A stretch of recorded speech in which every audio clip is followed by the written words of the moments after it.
In this session, we are going to study some other basic terms of national income aggregates. Now, domestic and economic territory. Domestic territory is used in national accounting, has a special meaning and is much bigger than political frontiers of a country. According to United Nations, economic territory is the geographical territory administered by government within which persons, goods and capital circulate freely. Domestic territory includes political frontiers, including territorial waters, airspace, for example, telecommunication services produced by Reliance Communication in India, embassies, consultants, military bases located abroad, and foreign ones located within the political frontiers. For example, Indian Embassy in America is a part of the domestic territory of India. Ships, aircrafts, etc. operated by the residents between two or more countries. For example, services provided by Air India between Singapore and Japan are part of domestic territory of India. Fishing vessels, oil, natural gas rigs, etc. operated by residents in the international waters and other areas over which country enjoys exclusive rights. For example, research projects undertaken by Indian government in international waters of Indian Ocean is a part of domestic territory of India. Now, what is normal residence of a country?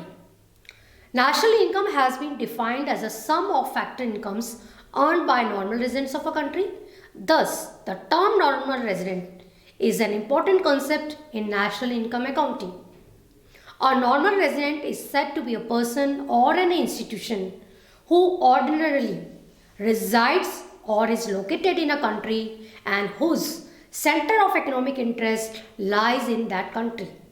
Thus, there are two conditions to become a normal resident of a country, that is, her or his and institutions stay in a country should be more than 1 year. An interest of staying in that country should the economic interest lies there. That is, the resident carries out the basic economic activities of earnings, spending and accumulation from the location. The basic difference between the terms resident and citizen.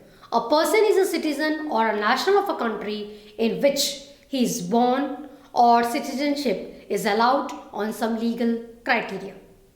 A person is treated resident of a country on the basis of economic criteria.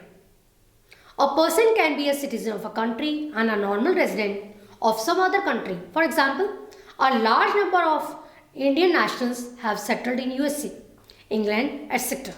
as residents and not as nationals of these countries. For India, they are non-resident Indians but are Indian nationals. Now, what is the implication of normal residence? Production activity of the residents of an economic territory is national product, GNP, NNP are some examples. National product includes production activities of residents, normal, irrespective of whether performed within economic territory or outside it. In comparison, domestic product includes production activity of the production units located in the economic territory, irrespective of whether carried out by the residents or non-residents. Now, what are the examples of non-residents? These are called non-residents because these do not fulfill the criteria of center of economic interest. International organizations like the World Bank, WHO, IMF are not treated residents of any country but of international area. These are non-resident organizations for the country in which these are situated.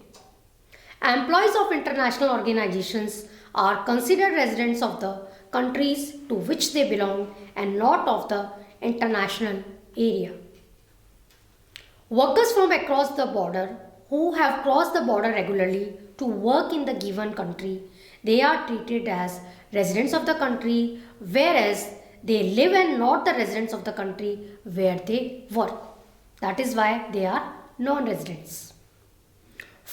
Foreign visitors or travelers visiting the given country for studies, medical treatment, recreation, or take the part in sports, cultural events, etc.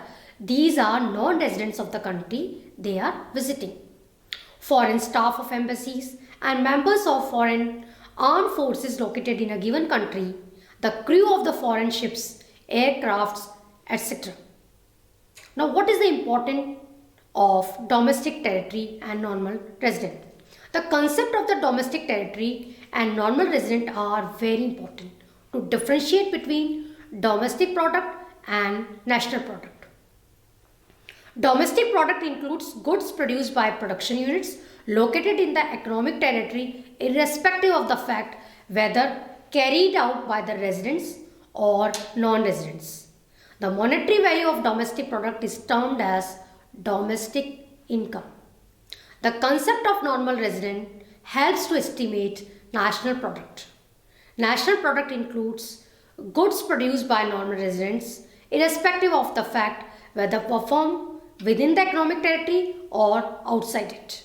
The monetary value of the national product is termed as national income. Now, the difference between factor cost and market price. While estimating national income and related aggregates, monetary value of the final goods and services can be estimated in two ways, at factor cost and at market price. Factor cost refers to all factor payments made by the producing units to the factors of production, land, labor, capital, entrepreneur for renting productive services in the production of goods and services.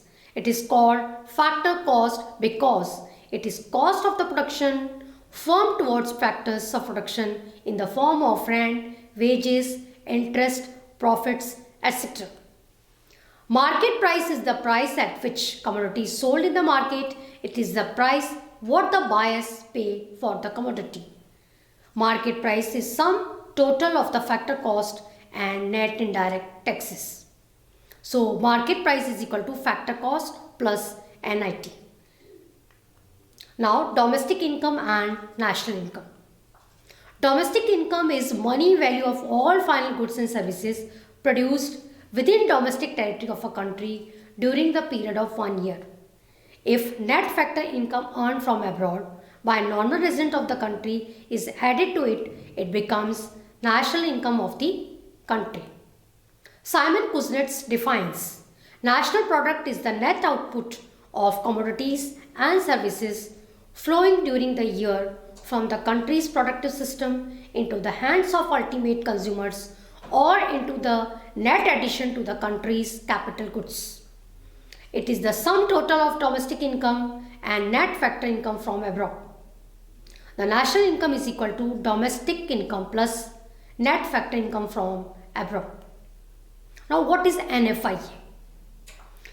It is the difference between factor income, rent, interest, profit, wages earned by normal residents of a country from the rest of the world and factor incomes earned by non-residents in the domestic territory of the country. It may be positive or negative. If receipts are more than payments, NFIA is positive and vice versa. Net compensation, net income from net retained earnings of employees plus property of resident companies, net compensation of employees, entrepreneurship abroad. First is net compensation of employees. It is the difference between compensation of employees earned by normal residents of India from abroad and compensation of employees earned by non-residents in India. Second is net income from property and entrepreneurship. It is the difference between rent, interest, profit and royalty earned by normal residents of India from abroad and similar payments made to non-residents in India. Net retained earnings of residents companies abroad. It is the difference between undistributed profits of resident companies abroad and foreign companies in India. Now, factor payment and transfer payment. National income includes only those income or payments which correspond to flow of goods and services. In an economy, there are two types of payments made. These are factor payments and transfer payments. Factor payment is made to factors of production in return for rendering factor services. For example, rent, wages, interest and profit, factor incomes earned by factors of production, and factor payments made by an entrepreneur to factors for their services are in fact the same. All factor payments are included in national income because there is corresponding flow of goods and services in the economy. Transfer payment received without any corresponding good or services. This is called unilateral payments. For example, old age pension, scholarships to students, unemployment allowances, charity, etc. These payments are received without making contribution to production. They are not included in the national income of the country because there is no corresponding flow of goods and services in the economy. Transfer payments can be current or capital. Current transfers are the consumption purposes, whereas capital transfers are for capital formation. So, after learning this topic, the students will be able to understand about the basic terms of micro and macroeconomics, stock and flow, classification of goods, meaning and types of investment, depreciation, capital loss, domestic and economic territory, and they will be able to clear their concepts in some basic terms like NFIA, factor, transfer payment, etc. Thanks.